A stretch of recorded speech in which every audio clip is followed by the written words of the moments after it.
Ya, selamat siang Pak Anggit ya, Anggit Iya, Wicaksono SHMH iya, selamat selaku siang. pengamat hukum Pak ya. Ya, ya, Saya Danis Pak dari Lirepos TV, mohon untuk bisa tanggapan Bapak, pendapat Bapak selaku pengamat hukum terkait keputusan dari Mahkamah Agung, putusan beliau yang menyatakan bahwa izin IMB Hotel 1 tuh dicabut Pak. Nah, mohon ini tanggapannya terkait sang keputusan dari MA itu tersebut Pak. iya.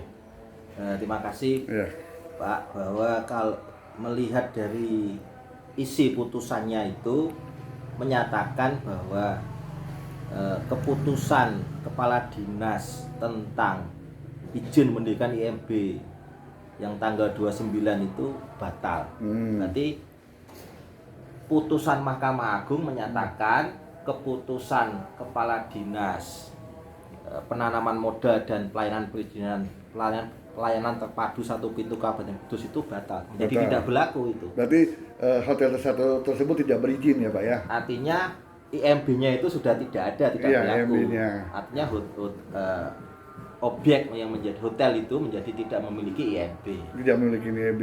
Ya. Nah, untuk dinas penanaman modal sendiri Pak, penanaman modal di satu pintu atau dinas perizinan, ketika beliau tidak menjalankan putusan dari MA ini, ada tidak Pak sanksinya? Ya, sebetulnya kan mengenai objek perkara ya, Ya. objek perkara itu yang bangunan gedung itu kan hotel itu termasuk bagian dari bangunan gedung ya. Bangunan gedung kalau tidak punya IMB itu di dalam undang-undang tentang bangunan gedung, undang-undang 228 ya tahun 2000 bentar, tahun 2002 kalau nggak salah itu, bahwa salah satu syaratnya itu harus ada IMB. Harus ada IMB Pak ya? Harus ada IMB. Kalau tidak ada IMB itu ada konsekuensinya sebetulnya, ada konsekuensinya. Nah, sebagai persyaratan itu Pak, kalau di konsekuensinya itu bahwa hotel itu ya bisa dikembalikan, bisa dibongkar gitu ya. Karena salah di pasal 39 itu tidak memiliki IMB, tidak layak fungsi, tidak dapat diperbaiki, menimbulkan bahaya dalam pemanfaatan bangunan gedung atau lingkungannya itu. Kemudian kalau berarti di pasal 39 ayat 1 itu bisa dibongkar. Bisa dibongkar Ya, untuk dapat gedungnya Pak ya? dibongkar ya. Dapat dibongkar terkait gedungnya Pak ya? Ya, dapat dibongkar. Karena melanggar ketentuan undang-undang. Ya, tentang undang-undang bangunan gedung, salah satu syaratnya yaitu ada IMB. IMB. Nah, untuk pemerintahnya Pak, dinasnya sendiri yang ketika tidak menjalani putusan MA sini ada tidak Pak sanksinya Pak? Kalau di dalam undang-undang itu di dalam pasal 46 gitu ya, Pasal 46 Pak ya? ya undang-undang bangunan gedung itu ada ketentuan sanksi bagi pemilik Nah, atau pengguna bangunan. Itu ada ketentuan sanksinya. Sanksinya itu kalau saya lihat di undang-undang itu ada pidana penjara paling lama 3 tahun. Ini penjara. penjara Berarti 3 tahun. level ini tidak pidananya adalah kejahatan. Kejahatan itu bagi Kejahatan. pemilik ya Pak ya? Bagi pemilik. Dengan denda itu paling banyak 10% dari nilai bangunan. 10% dari berarti Jika mengakibatkan kerugian bagi orang lain. Kalau pada kasus itu kan sudah jelas ya ada kerugian dari pihak ya. orang lain toh. Ya. Nah, Itu si pemilik bisa dipenjara 3 tahun Pak ya? ya, kalau di dalam pasal 46 itu. Nah, terkait masalah dinasnya itu Kalau terkait masalah dinasnya atau pejabatnya itu di dalam pasal 47 ya, itu dijelaskan itu setiap badan orang atau badan. Iya. Nah, badan ini kan badan pemerintah ya. ya, Karena kelalaiannya melanggar ketentuan yang telah ditetapkan oleh undang-undang ini. Misalnya badan itu sebetulnya tempat itu tidak memenuhi syarat untuk diberikan IMB. Kemudian diberikan IMB.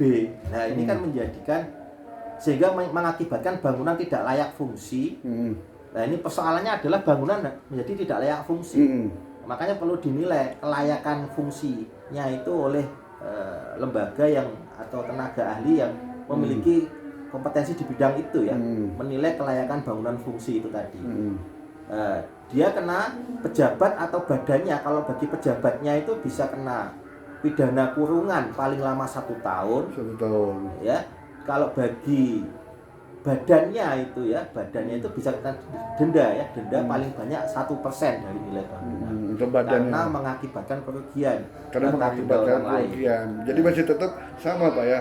Akibat dampak dari pembangunan itu merugikan orang lain, pemilik dan dinas atau pejabat yang mengeluarkan izin tersebut bisa kena pidana semua. Bisa kena pidana, tapi levelnya ini pidananya itu kalau saya lihat dari ketentuan saksinya itu kurungan, berarti itu kategori pelanggaran. Kategori pelanggaran Pak ya. Pelanggaran. Kalau si pemiliknya bisa kena 3 tahun, 3 tahun kejahatan, 3 tahun kejahatan karena dampak dari pembangunan tersebut merugikan orang lain. Dan untuk pejabatnya yang selaku pemberi keputusan atau paling lama pembuat 1 tahun. paling lama 1 tahun penjara. Ya. Itu di luar denda Pak ya.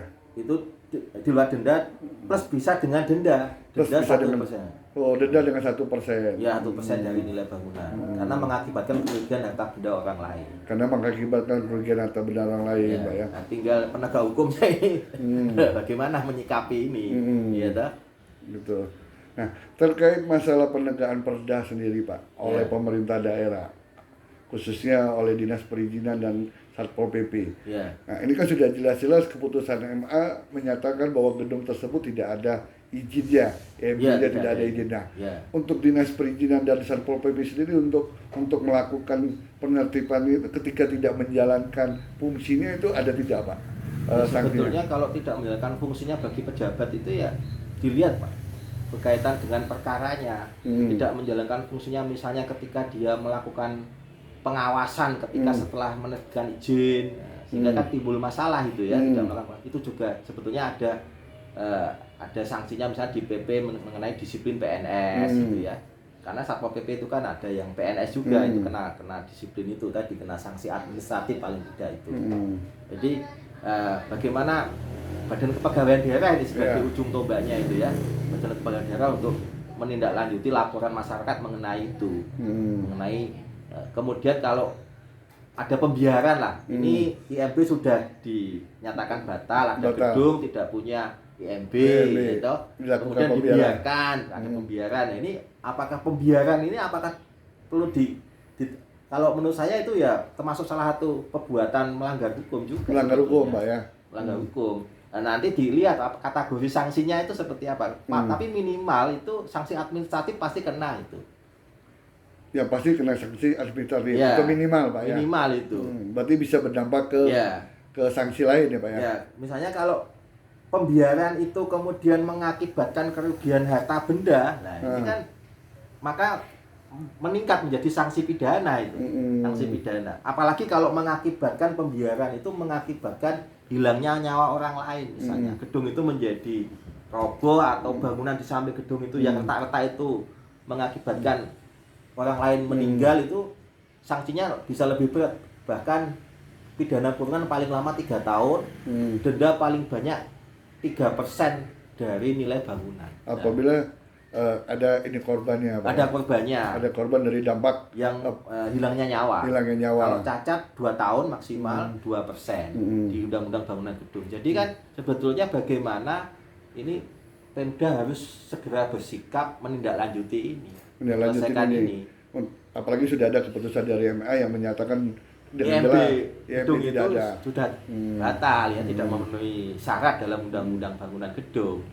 Gitu. Berarti pihak-pihak terkait di Pemda bisa kena sanksi, Pak ya, melakukan pembiaran ya. Bisa berdasarkan Undang-Undang Bangunan Gedung. Berdasarkan Undang-Undang Bangunan Gedung, pihak-pihak terkait bisa kena sanksi melakukan sampai pembiaran. Sanksi pidana. Bisa sanksi pidana, Pak ya.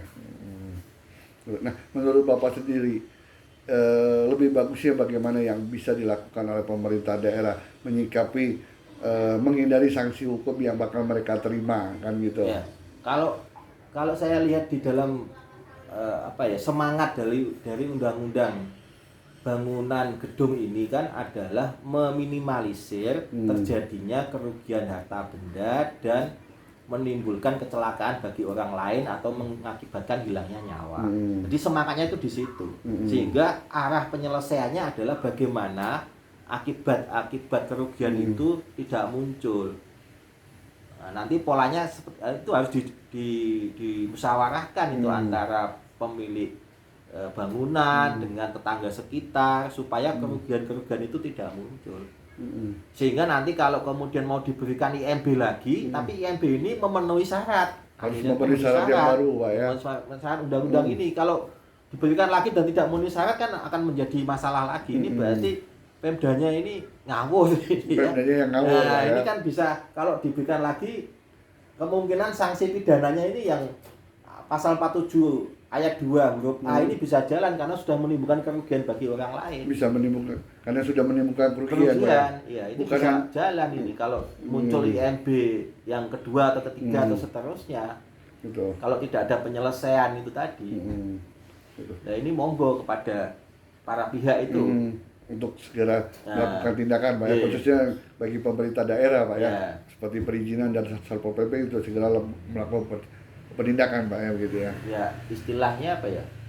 Penegakan perda ya, Pak ya. Penegakan perda, penegakan undang-undang, penegakan hukum lah, penegakan hukum. Nah, kalau tadi Pak, Bapak kan saya mengutip dari ada sampai korban jiwa. Nah, kalau dampaknya dari permasalahan hotel ini mengakibatkan meninggal, dampak stres. Jadi si korban karena permasalahan hotel 1 selama beberapa tahun ini tidak selesai, mengakibatkan dia stres meninggal dunia, itu bisa dimasuk kategori korban tidak, Pak? Kalau di pasal ini di Undang-Undang itu prosesnya adalah mengakibatkan bangunan tidak layak fungsi. Tidak layak fungsi yang kemudian mengakibatkan hilangnya nyawa. Nah, ini satu kesatuan. Kalau dia stres, kalau bangunannya layak fungsi ya itu menurut saya tidak bisa itu jadikan. Tapi kalau kena itu. Tapi kalau bangunan itu tidak layak fungsi tidak bisa layak fungsi, dijadikan. Kemudian dari tidak layak fungsi itu kemudian mengakibatkan kerugian itu atau bahkan hilangnya nyawa. Ini baru bisa masuk, Pak ya. Baru bisa masuk dalam gitu. ketentuan pasal ini. Pasal Berarti 47 itu. Ketika memang itu bangunan tersebut tidak layak fungsi dan mengakibatkan kerugian dari dampak pembangunan itu dan ada menimbulkan korban jiwa sampai meninggal karena stres memikirkan permasalahan yang tidak selesai, itu juga bisa masuk ke pasal tadi ya, Pak ya. Kalau tidak layak fungsi bangunannya itu. Ya, kalau tidak layak fungsi. Kalau bangunan layak fungsi tidak bisa ini. Kan gitu. Ini satu kesatuan ini di dalam pasal 47. Ya, itu tadi. Ketika bangunan itu tidak layak fungsi, tidak mengakibatkan kerugian kepada korban maupun harta benda atau hilangnya nyawa. Itu masih bisa masuk. Bisa masuk. Ya karena menurut informasi yang kami dapat di lapangan, Pak, istri korban ini sampai meninggal karena stres akibat pembangunan itu yang bangunan mereka pada retak-retak. Nah, kalau terjadi demikian ya tidak menggunakan pasal dalam Undang-Undang Bangunan Gedung. Artinya tidak sanksi yang di sini, tapi melakukan upaya perdata, perbuatan melanggar hukum, gugatan perbuatan melawan hukum. Perbuatan perlawanan hukum. Gugatan PMH namanya itu. Jadi karena ada kerugian itu ya, secara imaterial mengakibatkan meninggal dunia kan. Faktanya kan bahwa perbuatan pihak misalnya pemilik ya atau pengguna itu hotel, kemudian perbuatan dari pemerintah yang memberikan izin itu mengakibatkan kerugian bagi pihak lain ya, sampai kemudian mengakibatkan meninggal dunia itu menurut saya jelas masuk PMH, itu gugatan perdata. Masukkan bisa gugatan perdata. Gugatan perdata ya. Ya, ganti ruginya monggo para pihak itu yang menghitung nanti kalau mau upayakan itu. Tapi masih bisa melakukan gugatan, Pak ya, berdampaknya itu ya. Gugatan perdata bisa. Perdata ya. Kalau gugatan atau kalau laporan pidana harus ketentuan itu tadi ya, layak fungsi. Iya, layak itu, fungsinya kan gitu. Kalau pidananya itu. Kalau pidananya. Ya. Ya, terakhir Pak, mungkin Pak pendapat Bapak terkait permasalahan Hotel 1 ini sendiri yang sudah putusannya sudah dikeluarkan oleh MA, Pak. Minta pendapatnya, Pak. Ya, kalau berkaitan dengan adanya putusan MA itu yang menyatakan batal keputusan berkaitan dengan IMB, maka IMB-nya itu menjadi batal dan tidak berlaku lagi. Tidak berlaku lagi. Kalau berkaitan dengan upaya penyelesaian ya sebaiknya para pihak itu ya mengupayakan musyawarah lah. Musyawarah bagaimana pola penyelesaiannya yang baik. Karena memang kalau dari sisi adanya putusan Mahkamah Agung itu artinya apa? Pihak pemilik hotel, pengaju izin dan pihak pemberi izin itu salah. Salah Pak ya. Itu salah. Berarti bisa kena sanksi Pak ya. kalau, kena sanksi. kalau sudah berarti salah itu secara hukum itu mereka itu salah. yang bersalah gitu ya. Nah, dalam konteks hukum kan yang bersalah itu kan yang harus bertanggung jawab. Nah, yang bertanggung jawab. Kemudian jangan kalau yang terjadi yang mengelak itu ya, sifat mengelak itu yang kemudian penyelesaian hukum itu berlarut-larut. Ya. Harus bertanggung jawab itu pihak pemilik dan pihak pemerintah yang memberikan izin, karena faktanya bahwa izin yang diberikan itu dibatalkan oleh Mahkamah Agung. Mahkamah Agung. Jadi paling tidak ada, kalau orang bersalah kan ya wajarnya minta maaf, kemudian memberikan ganti rugi gitu ya, yang layak, yang disepakati ya silakan itu disepakati dengan para pihak, sehingga upaya pidana ini menurut saya tidak perlu dijalankan. Tidak perlu dijalankan karena hukum pidana itu kan sifatnya ultimum remedium, upaya hukum yang terakhir. Ya. Upaya hukum yang terakhir. Jadi upaya hukum administratif dan perdata itu dijalankan terlebih dahulu. Berarti hukum pidana bisa dilakukan apabila pemerintah dan pemilik hotel tidak beritikat baik, ya, itu bisa dilanjutkan. Jalan ini bisa jalan pidananya. Menurut saya bisa jalan itu. Itu Pak ya. Iya. Ya, mungkin ada tambahan kembali Pak, himbauan untuk pemerintah daerah Pak selaku pengeluar otoritas daerah sendiri. Ya. Nah, mungkin ada saran dari Bapak untuk hasil keputusan ini.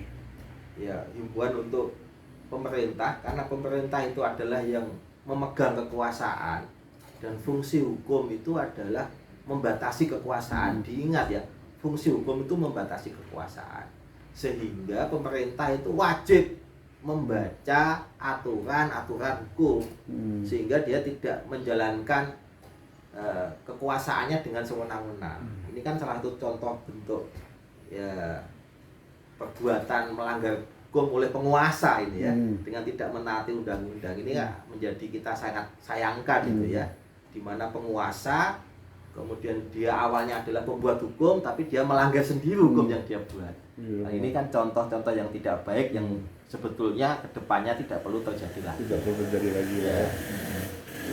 Ya, makasih banyak Pak Wicaksono SH selaku pengamat hukum Pak atas wawancara langsung dengan Wiro Pos TV Pak. Ya. Selamat siang Pak. Selamat siang.